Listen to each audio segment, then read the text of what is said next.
Welcome to our channel. Today we how to disable Google Docs notifications for comments, beginner guide step by step clearly.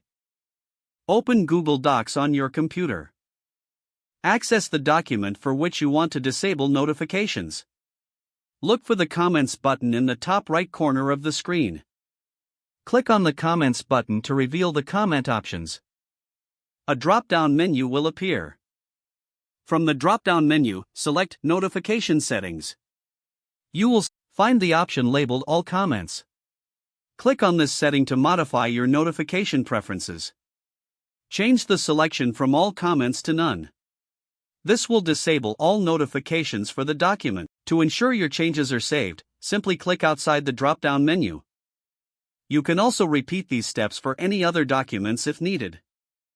Now you can continue working without interruptions from comment notifications. If the page does not load, refresh the browser or try again in a private or incognito window.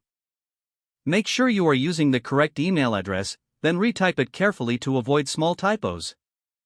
If your password is not accepted, use the reset option and create a new strong password you can remember. Check your spam folder for verification or security emails, then complete any requested confirmation steps.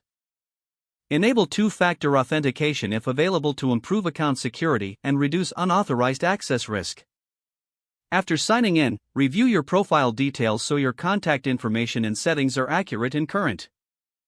If you see an error message, note it down and try again after restarting your device and internet connection.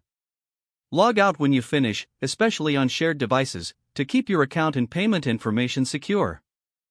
If the page does not load, refresh the browser or try again in a private or incognito window. Make sure you are using the correct email address, then retype it carefully to avoid small typos. If your password is not accepted, use the reset option and create a new strong password you can remember. Check your spam folder for verification or security emails, then complete any requested confirmation steps. Enable two-factor authentication if available to improve account security and reduce unauthorized access risk. After signing in, review your profile details so your contact information and settings are accurate and current. If you see an error message, note it down and try again after restarting your device and internet connection. Log out when you finish, especially on shared devices, to keep your account and payment information secure. If the page does not load, refresh the browser or try again in a private or incognito window. Don't forget to like this video and subscribe to our channel for more step-by-step tech guides.